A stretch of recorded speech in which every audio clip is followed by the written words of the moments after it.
Je vais vous raconter une vision de votre avenir. Est-ce une histoire terrifiante? Je vous laisse en juger.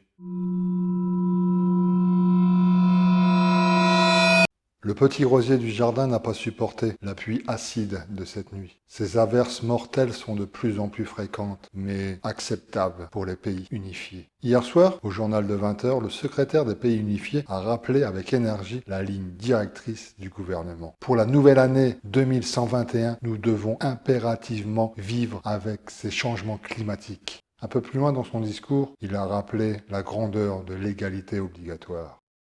Malgré l'averse de cette nuit, le petit Billy s'est levé de bonne humeur. Aujourd'hui, c'est son anniversaire. Il fête ses 12 ans, ce qui marque officiellement sa majorité administrative. Pour fêter l'occasion, les parents du petit Billy lui ont préparé son petit déjeuner, composé de fleurs séchées, suivi d'un merveilleux gâteau aux tulipes, orné de 12 bougies numériques. Son vœu le plus cher est de réussir son examen administratif. Billy est un excellent élève. Il est le premier de sa classe. Ce n'est pas compliqué pour Billy. Son secret, c'est qu'il adore les études. Il aime apprendre de nouvelles choses, au plus grand désespoir de son père. À 14h03, Billy, accompagné de son père, pénètre au bureau des examens de la ville. Son père est très inquiet. Billy sourit. Il sait qu'il va réussir. Ils sont tous deux installés confortablement dans une salle d'attente. Des dizaines d'autres parents, accompagnés de leurs enfants, sont présents.